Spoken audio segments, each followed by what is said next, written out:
Hello, Buhi Board of Directors. I'm Andy Vale, and this is my final presentation for social media marketing. So these are just some of our goals that the Chief Market Officer gave to me when I started this role at Buhi. Spend the entire budget, be aggressive. It was $5,000 a week, try to get our stuff really out there. Be wise in spending. 25% of the budget was to be spent in content, buying the content, getting it created, and then 75% was the promotion of that content. Of course with organic as well. Growing brand awareness, we wanted to see numbers from that. Increase engagement such as likes, comments, and shares. Increase sales by 10%, annual sales over the year before, and find the right mix of content.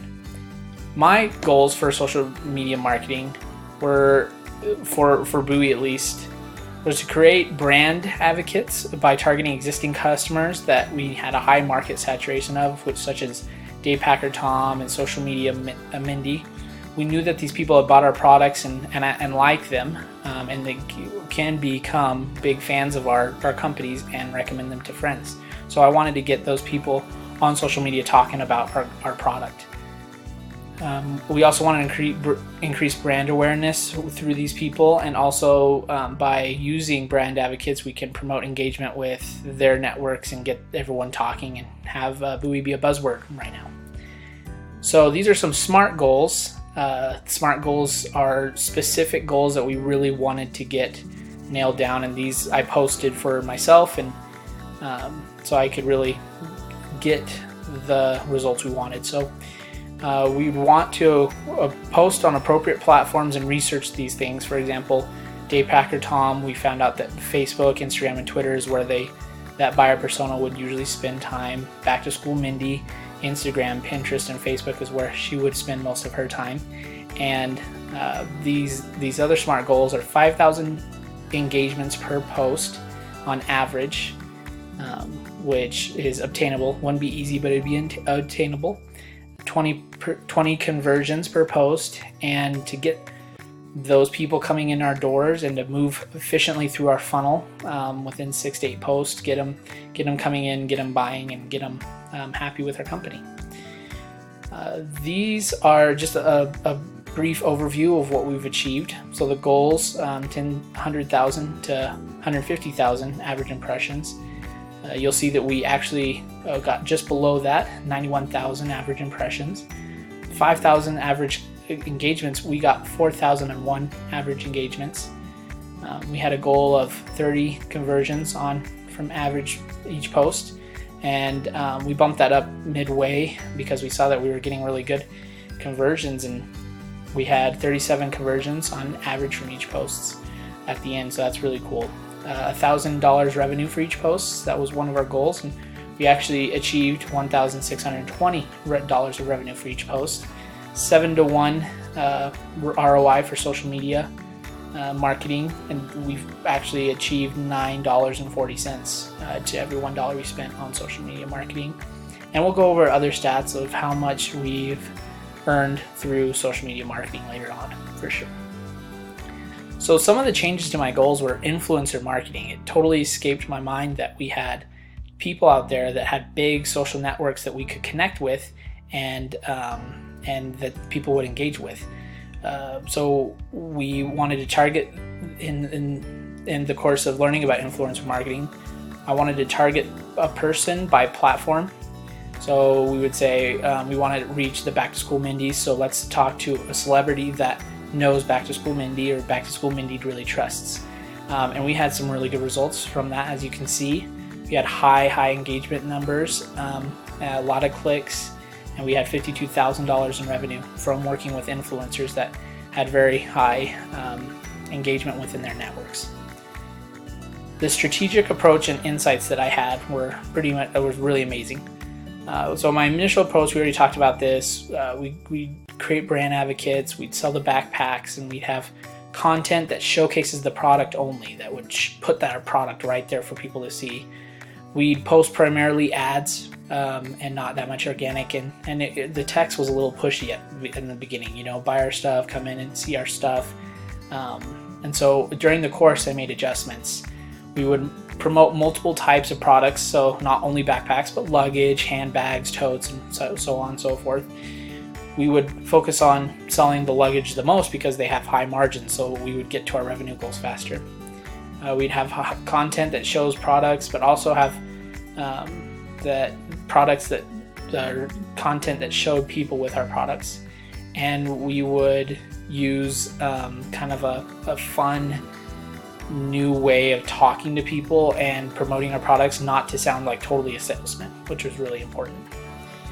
Future adjustments, we could definitely use more video content. We should have used more influencers to do specific things for us, try to tell them exactly what we want from our influencers and not just let them have free reign.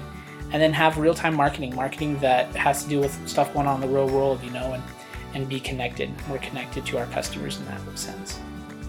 Our content strategy, we would really wanted to look at images with people with outdoors. We found that this worked because it was eye-catching, relevant, and attractive.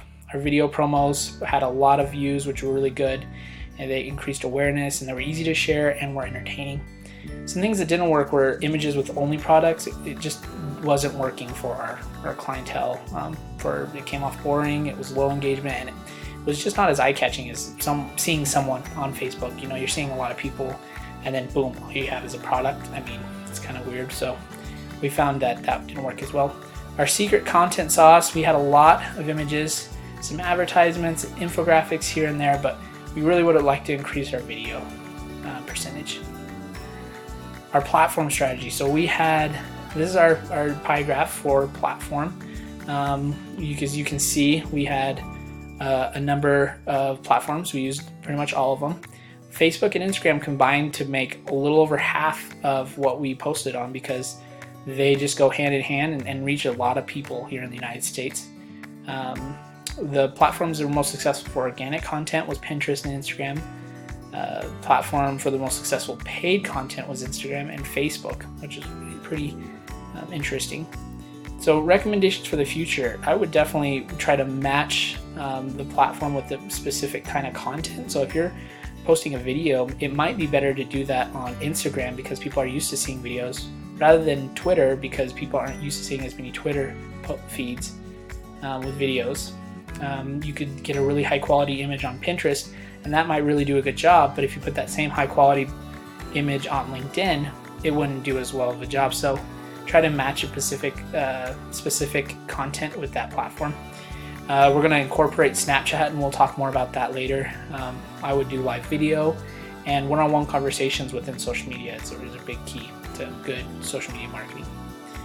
So let's talk about the Taylor Swift crisis. Just a brief summary for those of you that might have missed it.